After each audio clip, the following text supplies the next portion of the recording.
regarding Moses and the heavy hands. The Torah relates, Shemos 17 and 11, that during the war, when Moshe held up his hand, Yisroel prevailed. And when he let down his hand, then Amalek prevailed. But Moshe's hands were heavy, and Aaron and Chur, who accompanied him, supported his hands. Rashi comments, because he was lax in the commandment of waging war, and appointed another in his stead, Yehoshua, his hands became heavy. We see then that Moshe Rabbeinu should have gone to battle, and when he did not, was punished for his laxity. All of the above reasons why Moshe considered himself unable to join in the actual battle, and not that, God forbid, he was slothful, poses the inevitable question, why was Moshe punished? His hands became heavy for doing something which was seemingly so logical. Rashi answers this question by saying that Moshe was punished for being lax in the Mitzvah, and not for being lax in going out to war. For since the war against Amalek was a Mitzvah, a commandment from God, Moshe should have gone to war, and not entertain any of the thoughts to the contrary, no matter how reasonable or logical. A mitzvah must be such that we will obey, and then we will hear. First, one does the deed without entering into any calculations. And since Moshe was lax in the mitzvah, he entered into calculations as to what was best for the conduct of the war, etc. He was punished. All the above is from Shemos, Parshas, Yisroel, 19th day of Shabbat, 574-1, 1981, at Riddy.org, edited. Rashi commenting on Genesis 17 and 3. And Abram fell upon his face, and God spoke with him, saying,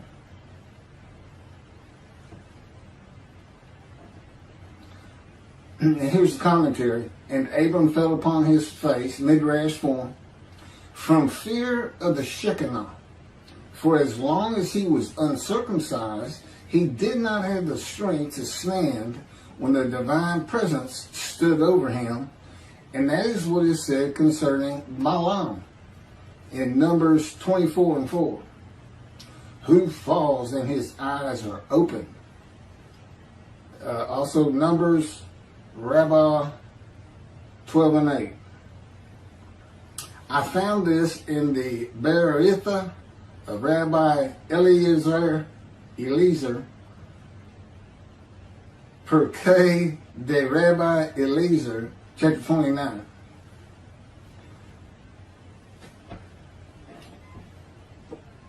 This is verse 6, 7, 8, 9 of Genesis chapter 1. God said, let there be an expanse in the midst of the water, that it may separate water from water. God made the expanse, and it separated the water which was below the expanse from the water which was above the expanse. And it was so. God called the expanse sky, heaven. And there was evening and there was morning, a second day. God said, let the water below the sky be gathered into one area, that the dry land may appear. And it was so. This is Genesis 49 and 24. Yet his bow stayed taut, and his arms were made firm by the hands of the mighty one of Jacob. There, the shepherd, the rock of Israel. This is from Ezekiel chapter 4, verses 4 through 8. Then lie on your left side, and let it bear the punishment of the house of Israel. For as many days as you lie on it, you shall bear their punishment. For I impose upon you 390 days, corresponding to the number of the years of their punishment. And so you shall bear the punishment for the house of Israel. When you have completed these, you shall lie another 40 days on your right side, and bear the punishment of the house of Judah. I impose on you 1 day for each year. Then, with bared arm, set your face toward besieged Jerusalem, and prophesy against it. Now, I put cords upon you, so that you cannot turn from side to side until you complete your days of siege. This is from Ezekiel chapter 2, verses 1 and 2.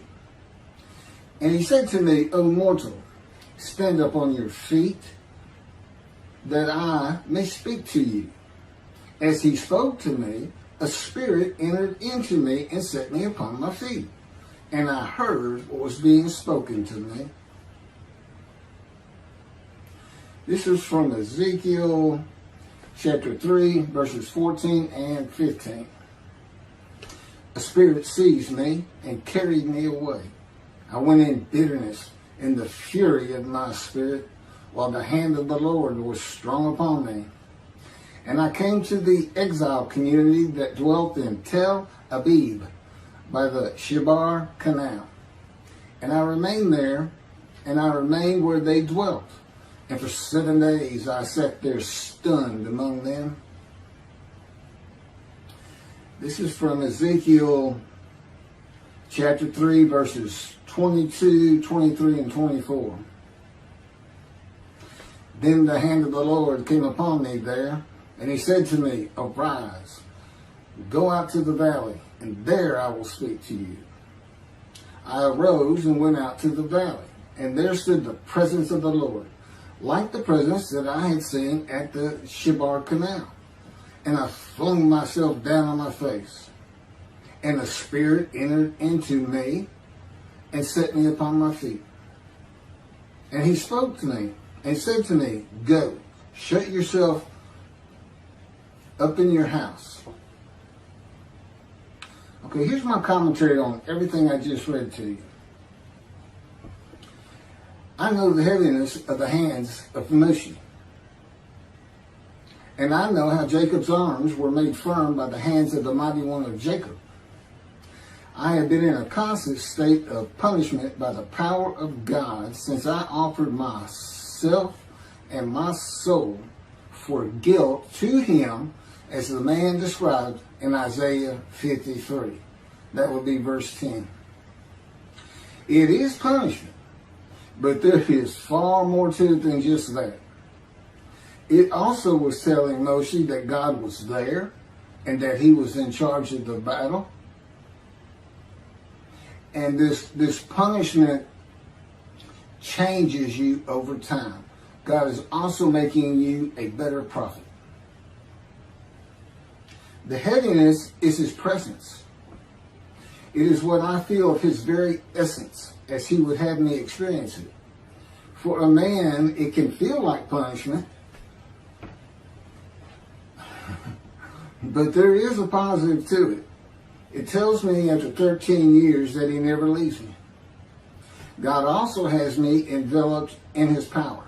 The same cords of his power that God placed on Ezekiel to confine him to his house and prevent Ezekiel from turning from one side to the other for 430 days as he bore the punishment of the houses of Israel and Judah for their sins.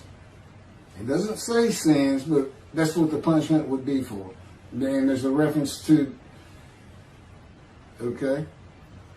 the same heaviness that requires the person of the Spirit of the Holy God to set Ezekiel upon his feet. And that's not real explicit. It sounds more like he just fell down or he flung himself down. Well, he may have known it or not known it, But God slowed me down many times and then lifted me back up. Again, in other videos, you see this mentioned over and over again, the fire refiner. God's boot camp.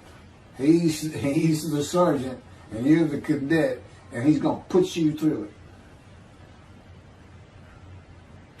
The heaviness that required Moses to have the strength to stand when the divine presence stood over him. The verses from Genesis associate waters of the unseen realm of God with the waters of the earth. Unseen waters that are above the sky. Because that's the partition. These unseen waters above the sky, that's an element of God's unseen realm that we can't understand or see or know much about. And it's best associated with the waters of the earth. Unseen waters partitioned above and below heaven. Sky. Those below heaven fill the universe and are a part of God's presence. With his power, these unseen waters can do anything that he wills them to do. And God senses and can see the movement of every single thing and person in creation by and through them. Think of a submarine in the ocean, and they send out a ping, and it's a sound wave, and it'll go around rocks and other submarines, this and that, and so you get a picture of what's out there. It's something like that. He doesn't have eyes like human beings. Long ago, God took me to a heavenly room in a vision in body, not in spirit. The purpose was to learn how to bear up to the weight of his presence and these waters that cover the earth when I was walking with him in the cords of his power that enveloped me. It was making me very nauseous. I could feel my body so acutely and real in that room that creation passing before the window actually made me feel car sick as the weight of his presence and the power around me to offset it was manipulated at his will. It's a little bit complicated, but I've actually spoken about this in other videos. Think of a cardboard box that has been left in a rain or placed in a body of water. It is so light before and so heavy afterwards. The water soaks through the box through and through and retains the water even when lifted. My body is that box. Even my insides can be heavy. Though God decides in his power how much weight I feel at any given moment with the cords of his power. When the vision was over and I was back in the world, the weight of God's presence was much easier to live with. The weight of God's presence is primarily from the waters divided below heaven that cover the earth, but also from his power that flows from his presence. Okay, that finishes my commentary on the punishment of the heavy hands. I have one more to do on the prophet like Moses. I'm going to take a little break and put on the Havitzka and the raising of the Israel flag in the Temple Mount.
prophet like Moses.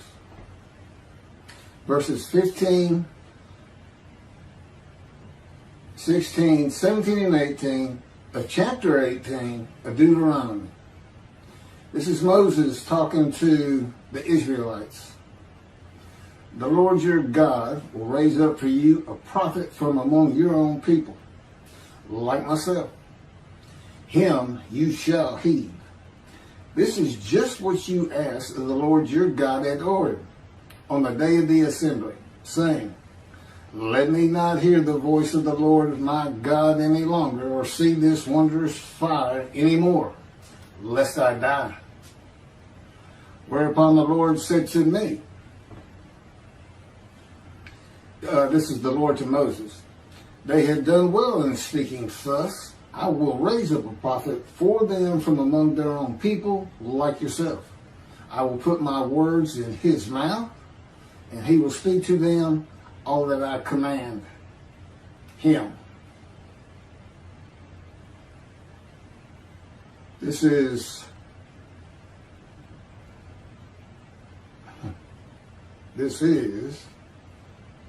several verses of Exodus, chapter 7,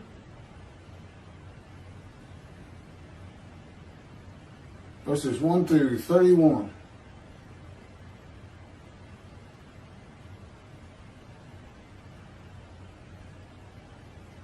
You'll understand why I'm reading this much of it, because I'm going to have commentary on it.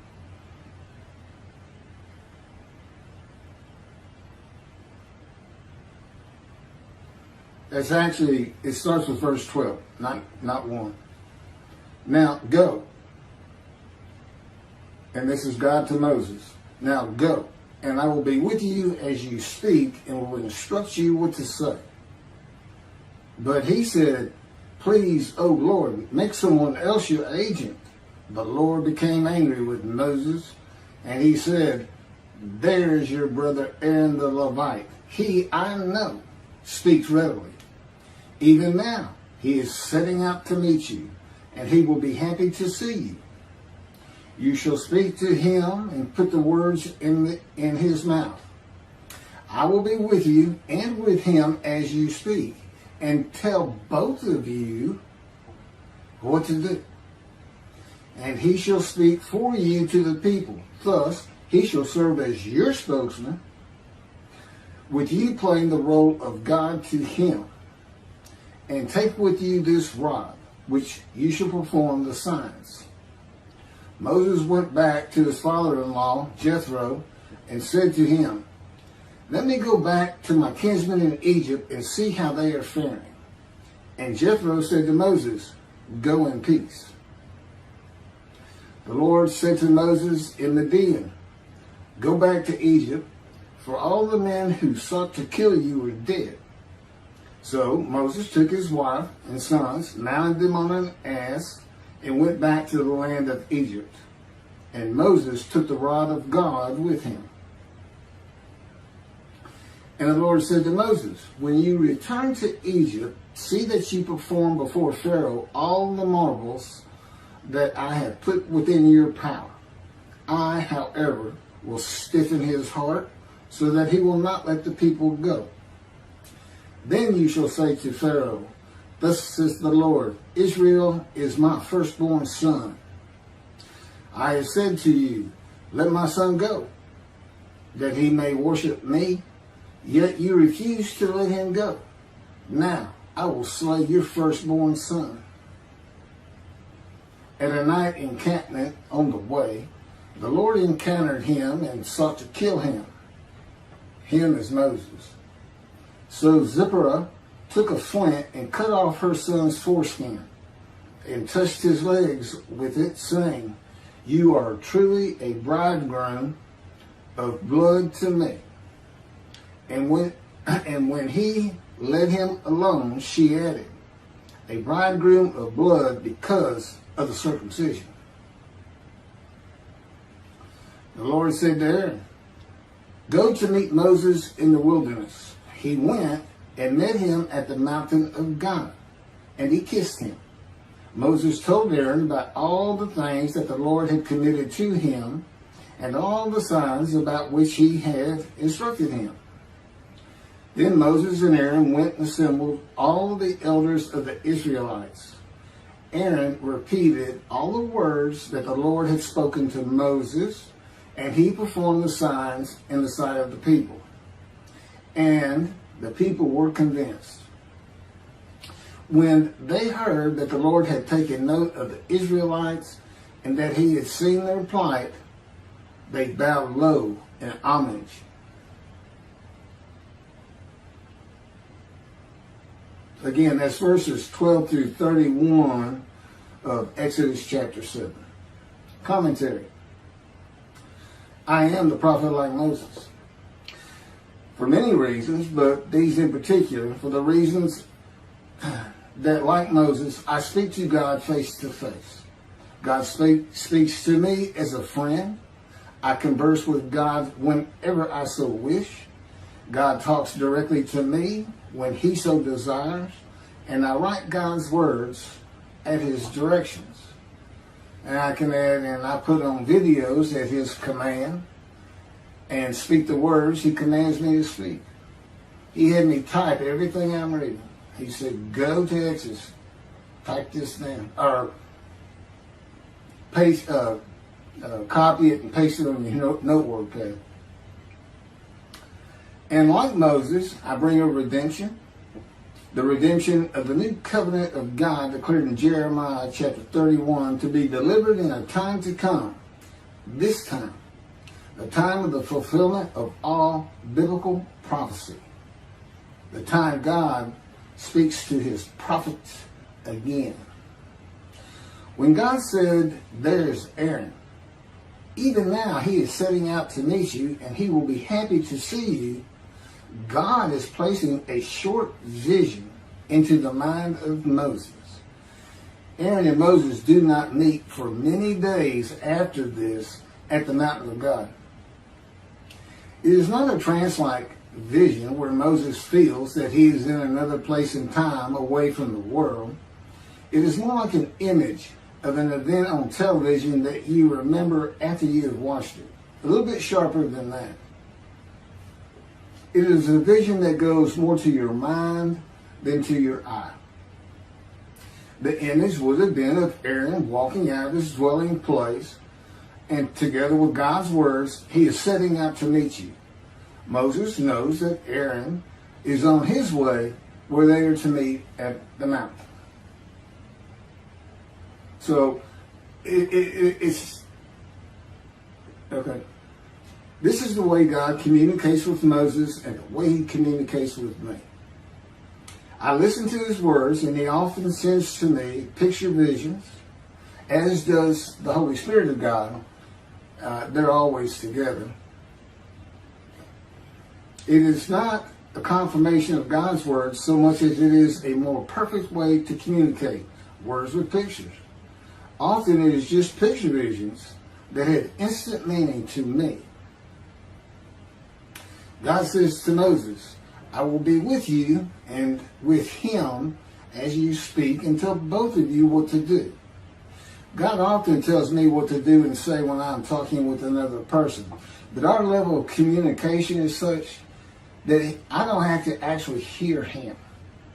He can put knowledge into my mind as I speak. He can take control of what I speak. He can take control of my body and mind and put in different words than I would have used. He is always with me. I am a host of the Lord of hosts. That means God dwells with me. Now, the communication with God and Aaron is much more limited than the communication between God and Moses. Moses is to speak the words God gives him to Aaron for Aaron to speak to Pharaoh. And God is telling Aaron what to do with the words, such as when to deliver them and the tone to use. Because God says, I'm going to speak to both of you. But all the words he's speaking are coming from Moses. So that's what will be left. When to deliver them, how to deliver them. God tells Moses that Aaron will be his spokesman Moses playing the role of God, and Aaron being his prophet, as Moses delivers God's words to Aaron to be spoken to Pharaoh. When Moses speaks the words of God to another person, God is speaking through him, just as God is speaking through me in this video and in all 63 videos that we have prepared over the last month and a week or two. And they're all based on 2 books that he dictated to me as he dictated the Torah to Moses. I had to learn everything first, but every word, every sentence, every paragraph, every chapter are his. The first book is about 285 pages long, but that's with about a 30-page addendum, which is a summary of each chapter in a paragraph or so. And it's called Isaiah 53 in the Day of the Lord. And in that book, what he wanted was for me to never say that I am this man. But reading it, you almost can't escape it. At least the thought is he saying, because it would be things like, how do you know Elijah? Well, he'll know everything you can know about heaven. And I got several chapters that are all just about heaven, things that aren't generally thought of or known. So the implication is there. But now the next book we did is called The Life of God's Righteous Servant of Isaiah 53. And it's my life. It's my life. God didn't speak to me, and I was an atheist for 50 years until I was 50. But he was with me from birth to make sure I fit every verse of Isaiah 53, and particularly wounding. He was wounded. Well, I've got 15 surgical scars, and I've been shot through the abdomen and impaled my right knee on a broken glass bottle, and etc., etc. I was like the most accident-prone person you ever wanted to meet. Little did I know I was being prepared for this time. I'm now 63. And so the life of God's righteous servant, it's my life. And he dictated that to me. Of course, I didn't have to learn it first. I just had to remember. And he puts remembrance into my mind. I can remember like no other human being on this planet. He can have me not only remember an event, the first time I drove a car, for instance, kissed a girl, but he can bring it back to me as though it's actually happening again. It's not just, I know when I drove a car, I was so excited and it felt so great. No, I feel the excitement. Okay, the ambience of the day. Everything is there. But he can do the same thing when you get shot through the abdomen on a ranch in Texas, like it's happening all over again, just to show me what was really going on that day and what he had to do with it, controlling my perceptions. Thanks for listening.